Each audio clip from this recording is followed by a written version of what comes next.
Starting off with Edward, I have no issue with him being a Furnace Railway K2. However, I feel like maybe it's better that he's a bit older than the K2 itself. So, I decided to go for another basis from the Furnace Railway, a K1, which isn't really that different from the K2, other than the splasher and that weird sandbox next to the valve chest, which is resting beneath the smoke box. He would serve on the Furnace Railway for 6 years until the Sword of Mainland asked the Furnace Railway to borrow one of their K1 class locomotives, and that K1 would turn out to be Edward. Edward was loaned to the Sword of Mainland from 1896 to 1918. At the end of his loan, the NWR was formed, and instead of going back to the Furnace Railway, he was immediately purchased by the Northwestern.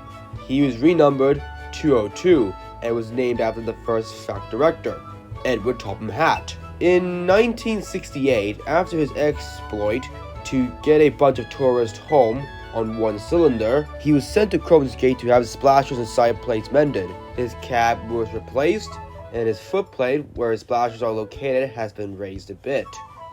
And that's my take on Edward. Yeah. Now to James.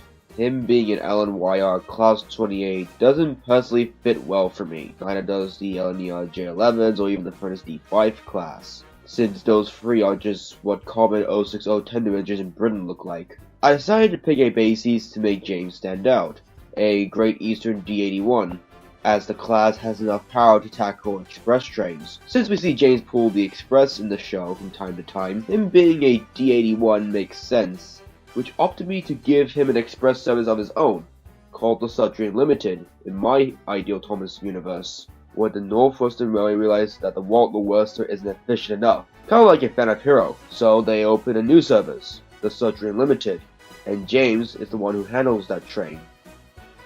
And that's all to say about my ideal James.